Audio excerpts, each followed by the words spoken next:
এই বগুড়ার বিশ্ববিদ্যালয়টি মরহুম বেগম খালেদা জিয়ার নামে নামকরণ এই বগুড়াবাসীর ন্যায্য অধিকার।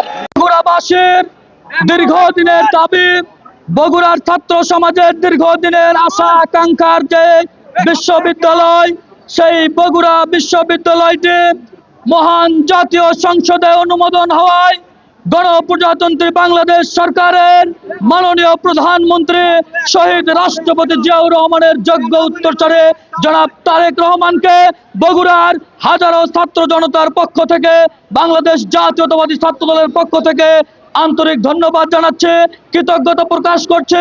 কারণ বগুড়ার মানুষ, বগুড়াবাসী বিশ্বাস করে যে বগুড়া একটি পুণ্য নগরী, পুণ্য সভ্যতার ইতিহাসের শহর, শিক্ষা সংস্কৃতির একটি ঐতিহ্যবাহী শহর। এই পুণ্য নগরীতে বহু বছর আগেই এখানে শিক্ষার সুদূর শিক্ষা প্রসারের গুরুত্বপূর্ণ ভূমিকা রাখা উচিত ছিল। শুধুমাত্র রাজনৈতিক প্রতিহিংসার কারণে, বৈষম্যর কারণে এই বগুড়ার লক্ষ কোটি তরুণ জনসমাজের যে শিক্ষার সম্ভাবনা, সেই শিক্ষার সম্ভাবনাটাকে বিনষ্ট করা হয়েছিল। আজকে বগুড়াবাসী তাদের অধিকার ফিরে পেয়েছে।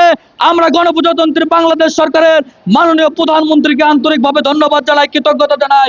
একই সাথে মাননীয় প্রধানমন্ত্রীকে দৃষ্টি আকর্ষণ করে বলতে চাই, এই বগুড়াবাসীর, বগুড়ার মানুষের সাথে, বগুড়ার মাটির সাথে, বগুড়ার মানচিত্রের সাথে, বগুড়ার মানুষের আবেগ ভালোবাসার সাথে যে নামটি জড়িত রয়েছে, সেটি হচ্ছে মরহুম বেগম খালেদা জিয়া।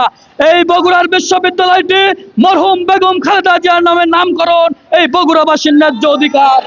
আমরা মনে করি এই বগুড়াবাসীর ন্যায্য অধিকার প্রতিষ্ঠা হবে যদি এই বগুড়া বিশ্ববিদ্যালয়টি বেগম খালেদা জিয়ার নামে নামকরণ করা হয়। আমরা মাননীয় গণপ্রজাতন্ত্রী বাংলাদেশ সরকারের কাছে বিনীত অনুরোধ থাকবে, বগুড়াবাসীর দাবিটিকে গুরুত্ব দিয়ে পূর্ণ বিবেচনা করে এই বগুড়ার বিশ্ববিদ্যালয়টির নামকরণ যাতে মরহুম বেগম খালেদা জিয়ার নামে নামকরণ করা হয়, এটি আমাদের দাবি থাকবে। আজকের এই আনন্দ মিছিলে যারা উপস্থিত হয়েছেন, আপনাদেরকে আন্তরিকভাবে ধন্যবাদ জানাচ্ছি বগুড়া জেলা ছাত্র দলের পক্ষ থেকে। আপনারা সুন্দরভাবে, সুশৃঙ্খলভাবে আমরা এখান থেকে মিছিল, আনন্দ মিছিল বের করে আমরা শহরের সাতমাথা পর্যন্ত যাব। সাতমাথায় আপনাদের উদ্দেশ্যে গুরুত্বপূর্ণ বক্তব্য রেখে, সমাপনী বক্তব্য রেখে আজকের অনুষ্ঠানের সভাপতি, ছাত্র দলের সভাপতি হাবিবুর রশিদ সন্ধান আজকের এই আনন্দ মিছিলের সমাপ্ত করবে।